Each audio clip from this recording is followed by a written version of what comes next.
ओम शांति। आज 30 अप्रैल 2024 के महावाक्यों में प्यारे मीठे बाप दादा ने कहा, मीठे बच्चे अपना पोता मेल चेक करो कि सारे दिन में बाप को कितना समय याद किया, कोई भूल तो नहीं की, क्योंकि तुम एक व्यापारी हो। प्रश्न है, कौन सी एक मेहनत अंतर्मुखी बन करते रहो तो अपार खुशी रहेगी। उत्तर है, जन जन्मांतर जो कुछ किया है, जो सामने आता रहता है, उन सब से बुद्धि योग निकाल सतो प्रधान बनने के लिए बाप को याद करने की मेहनत करते रहो। चारों तरफ से बुद्धि हटाए अंतर्मुखी बन बाप को याद करो। सर्विस का सबूत दो तो अपार खुशी रहेगी। ओम शांति। बाप बैठ बच्चों को समझाते हैं। यह तो बच्चे जानते हैं कि रूहानी बाप रूहानी बच्चों को बैठ समझाते हैं। रूहानी बाप हुआ बेहद का बाप, रूहानी बच्चे भी हुए बेहद के बच्चे। बाप को तो सब बच्चों की सदगति करनी है। किस द्वारा? इन बच्चों द्वारा विश्व की सदगति करनी है। सारे विश्व के बच्चे तो यहाँ आकर नहीं पढ़ते हैं। नाम ही है ईश्वरीय विश्वविद्यालय।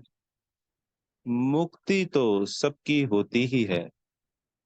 मुक्ति कहो, जीवन मुक्ति कहो, मुक्ति में जाकर फिर भी सबको जीवन मुक्ति में आना ही है।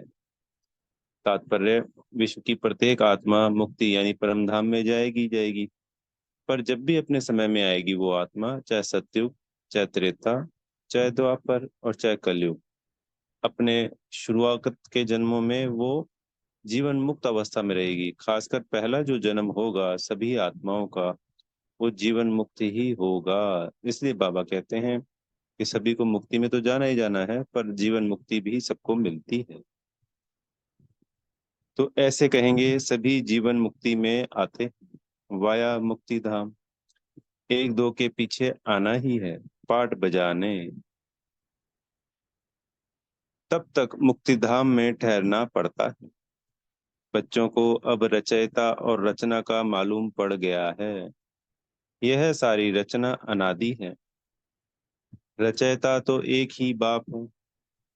यह जो भी सभी आत्माएं हैं, सब बेहद के बाप के बच्चे हैं। जब बच्चों को मालूम पड़ता है तो वही आकर योग सीखते हैं। यह भारत के लिए ही योग है।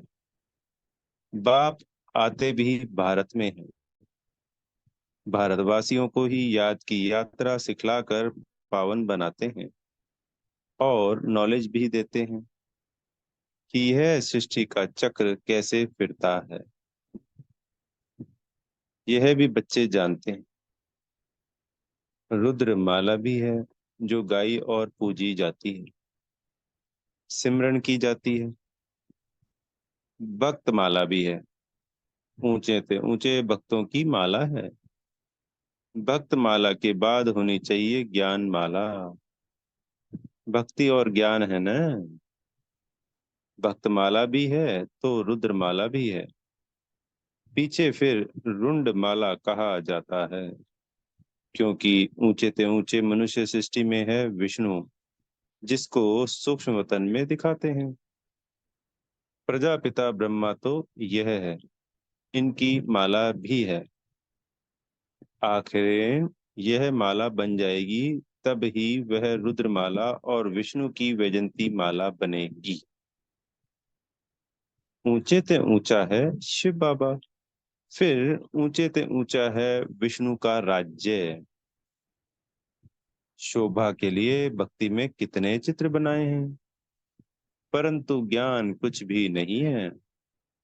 तुम जो चित्र बनाते हो उनकी पहचान देनी है, तो मनुष्य समझ जाएं। नहीं तो शिव और शंकर को मिला देते हैं। बाबा ने समझाया है, सूक्ष्म वतन में भी सारी साक्षात्कार की बात है। हड्डी मांस वहां होता नहीं। साक्षात्कार करते हैं। संपूर्ण ब्रह्मा भी है, परंतु वह है संपूर्ण अव्यक्त।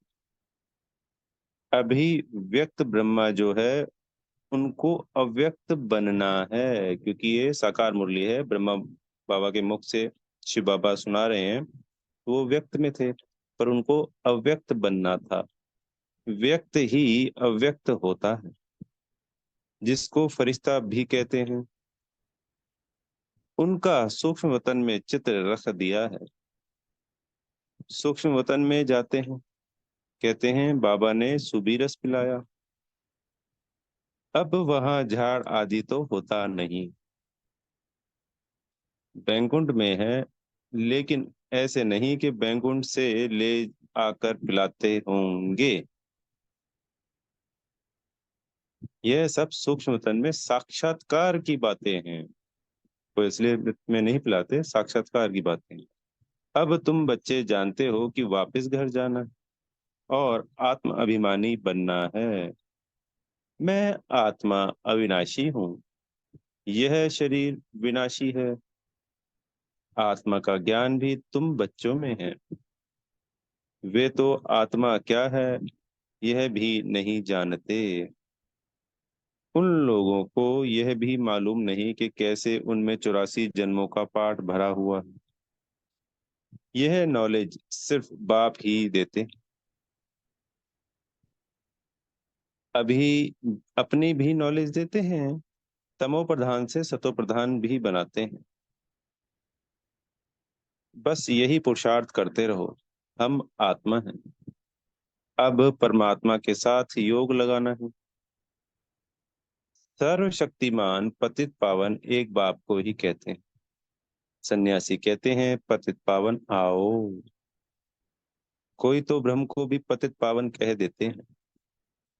अब तुम बच्चों को भक्ति का भी ज्ञान मिलता है कि भक्ति कितना समय चलती है, ज्ञान कितना समय चलता है। यह बाप बैठ समझाते हैं। पहले कुछ नहीं जानते थे। मनुष्य होकर तुच्छ बुद्धि बन पड़े हैं। सतयुग में बिल्कुल स्वच्छ बुद्धि थे। कितने उन्हों में दैवी गुण थे। अब बच्चों को दैवी गुण भी जरूर धारण करने हैं। कहते हैं न, यह तो जैसे देवता है। भल साधु संत महात्मा को लोग मानते हैं, परंतु वह दैवी बुद्धि तो नहीं है। रजोगुणी बुद्धि हो जाते हैं। राजा रानी प्रजा है ना। राजधानी कब और कैसे स्थापन होती है, यह दुनिया नहीं जानती। यहाँ तुम सब नई बातें सुनते हो। तो माला का भी राज समझाया है। ऊंच से ऊंच है बाप, उनकी माला ऊपर में है। रुद्र वह है निराकार, फिर साकार लक्ष्मी नारायण उनकी भी माला है। ब्राह्मणों की माला अभी नहीं बनती, अंत में तुम ब्राह्मणों की माला भी बन जाती है। इन बातों में जास्ती प्रश्न उत्तर करने की जरूरत नहीं। मूल बात है, अपने को आत्मा समझ परमपिता परमात्मा को याद करो। यह निश्चय पक्का चाहिए। मूल बात है पतितों को पावन बनाना। सारी दुनिया पतित है, फिर पावन बनना है। मूल वतन में भी सभी पावन हैं, तो सुख धाम में भी सब पावन है। तुम पावन बनकर पावन दुनिया में जाते हो। गोया अब पावन दुनिया स्थापन हो रही है। यह सब ड्रामा में नूंद है। बाप कहते हैं सारे दिन का पोता मेल देखो, कोई भूल तो नहीं हुई। व्यापारी लोग मुरादी संभालते हैं, यह भी कमाई है। तुम हर एक व्यापारी हो, बाबा से व्यापार करते हो। अपनी जांच करें, हमारे में कितने दैवी गुण हैं, कितना बाप को याद करते हैं, कितना हम अशरीरी बनते जाते हैं। हम अशरीरी आए थे, फिर अशरीरी बनकर जाना है। अभी तक सब आते ही रहते हैं, बीच में जाना तो एक को भी नहीं। जाना तो सबको इकट्ठा है। भल सृष्टि खाली नहीं रहती। गायन है राम गयो रावण गयो, परंतु रहते दोनों हैं। रावण संप्रदाय जाता है तो फिर लौट कर नहीं आता, बाकी है बच जाते हैं। यानी अंत समय में सब चली जाएंगी। त्रेता द्वापर कलयुग की आत्माएं, सतयुग की भी टोटल 2 करोड़ होती हैं, पर शुरुआत की 9 लाख ही यहाँ पे रहती हैं, ये बाबा ने बताया। तो रावण संप्रदाय तो सारा का सारा चला गया, कौन सा कहलाएंगे? द्वापर कलयुग वाला।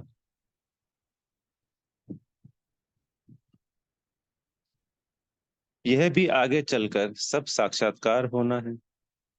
यह जानना है कि नई दुनिया की कैसे स्थापना हो रही है, पिछाड़ी में क्या होगा, फिर सिर्फ हमारा ही धर्म रह जाएगा। सतयुग में तुम राज्य करेंगे, कलयुग खत्म हो जाएगा, फिर सतयुग को आना है। अभी रावण संप्रदाय और राम संप्रदाय दोनों हैं। संगम युग पर ही यह सब होता है। अभी तुम यह सब कुछ जानते हो। बाप कहते हैं बाकी जो कुछ राज है वह आगे चलकर धीरे धीरे समझाते रहेंगे। जो रिकॉर्ड में नूंद है वह खुलते जाएंगे, तुम समझते जाएंगे। इन एडवांस कुछ भी नहीं बताएंगे, यह भी ड्रामा का प्लान है। रिकॉर्ड खुलता जाता है, बाबा बोलता जाता है, तुम्हारी बुद्धि में यह सब बातें की समझ बढ़ती जाती है।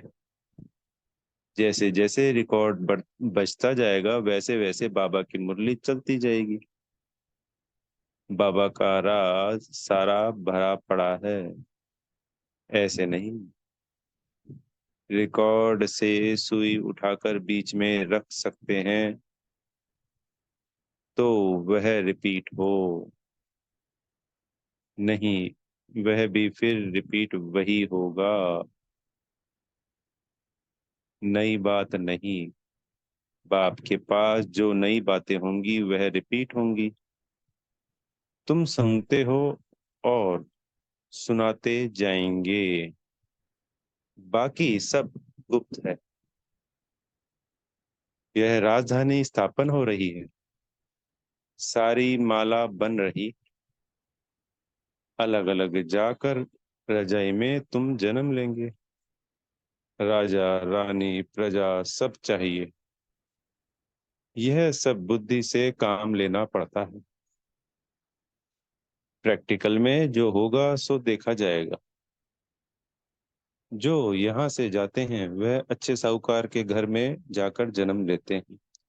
यानी जब यज्ञ में रह रहा है कोई बच्चा, चाहे वो सेंटर पे रह रहा है चाहे घर गृहस्थ में है, पर कोई भी बच्चा अगर बाबा की श्रीमत पे चल रहा है और उसने अपना सुकर्मों का खाता, पुण्य का खाता अच्छा बना लिया, तो अगला जन्म जो यहीं पे होगा इस संसार में, वो साहूकार के घर में होगा।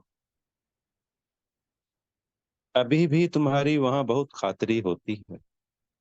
इस समय भी रतन जड़ित चीजें सबके पास होती हैं, परंतु उन्हों में इतनी पावर नहीं है। पावर तुम्हारे में है। तुम जहां जाएंगे वहां अपना शो करेंगे। तुम तो ऊंच बनते हो तो तुम जाकर वहां देवी चरित्र दिखाएंगे। आसुरी बच्चे जन्मते ही रोते रहेंगे, गंदे भी होते हैं। तुम तो बड़े कायदे सिर पलेंगे, गंद आदि की बात नहीं। आजकल के बच्चे तो गंदे हो पड़ते हैं, सत्युग में ऐसी बातें हो ना सके। फिर भी ये हेवन है ना, जहां बांस आती नहीं, जो कहना पड़े अगरबत्ती जलाओ। बगीचों में बहुत खुशबूदार फूल होंगे, यहाँ के फूलों में इतनी खुशबू नहीं है। वहां तो हर एक चीज में 100% खुशबू रहती है। स्वर्ग की बात बता रहे हैं बाबा। यहाँ तो 1% भी नहीं है। वहां तो फूल भी फर्स्ट क्लास होंगे। यहाँ भल कोई कितना भी साहूकार हो तो भी इतना नहीं। कंपैरिजन बता रहे हैं बाबा कि वहां के भेंट में यहाँ क्या है। तो ये समझ लीजिए, वो आकाश है तो ये पाताल है, इतना फर्क है। तो इसका कोई कंपैरिजन ही नहीं है।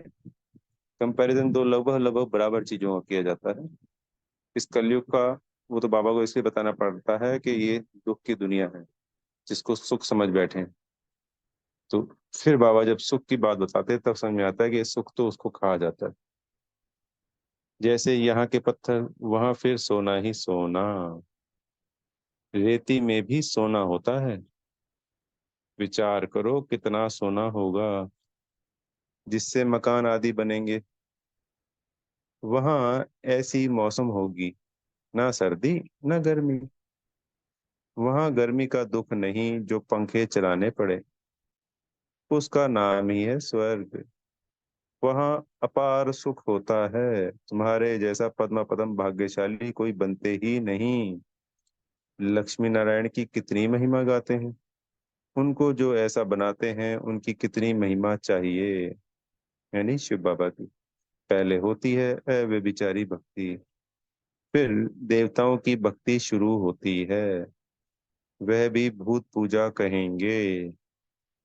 शरीर तो वह है नहीं, 5 तत्वों की पूजा होती है। शिव बाबा के लिए तो ऐसे नहीं कहेंगे। पूजा करने के लिए कोई चीज का वह सोने आदि का बनाते हैं। आत्मा को थोड़ी सोना कहेंगे।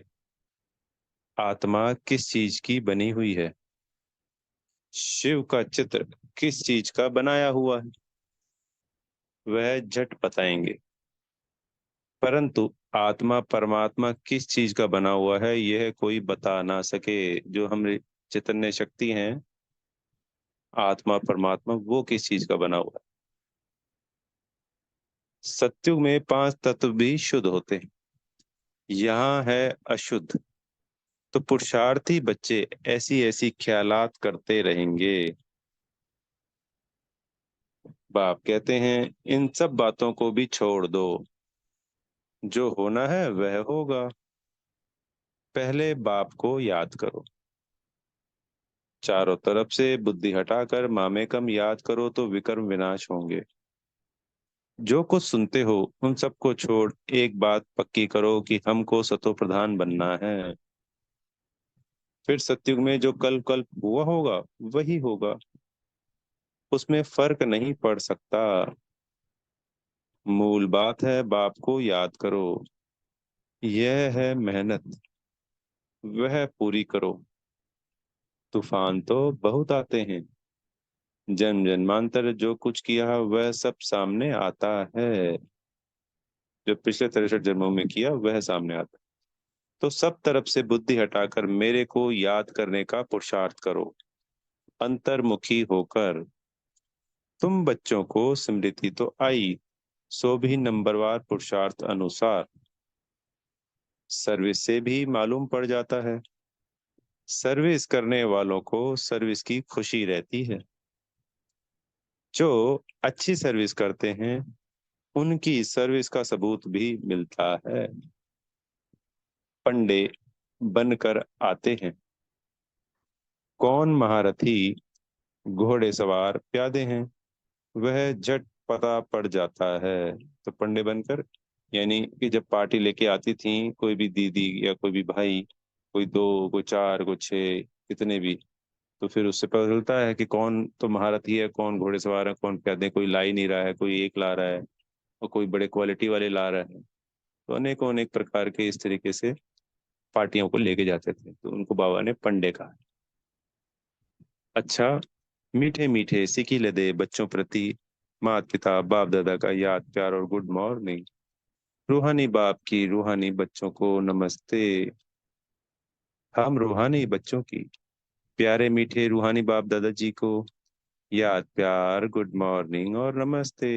धारणा के लिए मुख्य सार में पहला पॉइंट, दूसरी सब बातों को छोड़ बुद्धि को चारों तरफ से हटाकर सतो प्रधान बनने के लिए अशरीरी बनने का अभ्यास करना है, दैवी गुण धारण करने हैं। दूसरा पॉइंट है, बुद्धि में अच्छे अच्छे ख्यालात लाने हैं। हमारे राज्य यानी स्वर्ग में क्या क्या होगा उस पर विचार कर अपने को उस जैसे लायक चरित्रवान बनाना है। यहाँ से बुद्धि निकाल देनी है, इस दुनिया से बुद्धि को निकाल देना। सदगुरु जी से वरदान मिल रहा है, स्वयं में समाएंगे सेवा द्वारा मेवा प्राप्त करने वाले, सर्व हद की चाहना से परे, सदा संपन्न और समान भव। सेवा का अर्थ है मेवा देने वाली। अगर कोई सेवा असंतुष्ट बनाए तो वो सेवा सेवा नहीं। ऐसी सेवा भल छोड़ दो, लेकिन संतुष्टता नहीं छोड़ो। जैसे शरीर की तृप्ति वाले सदा संतुष्ट रहते हैं, वैसे मन की तृप्ति वाले भी संतुष्ट होंगे। संतुष्टता तृप्ति की निशानी है। तृप्त आत्मा में कोई भी हद की इच्छा, मान शान, सैल्वेशन, साधन की भूख नहीं होगी। वे हद की सर्व चाहना से परे सदा संपन्न और समान होंगे। स्लोगन है, सच्ची दिल से निस्वार्थ सेवा में आगे बढ़ना अर्थात पुण्य का खाता जमा होना। ओम शांति। बेहद का शुक्रिया प्यारे मीठे बाप दादा जी का।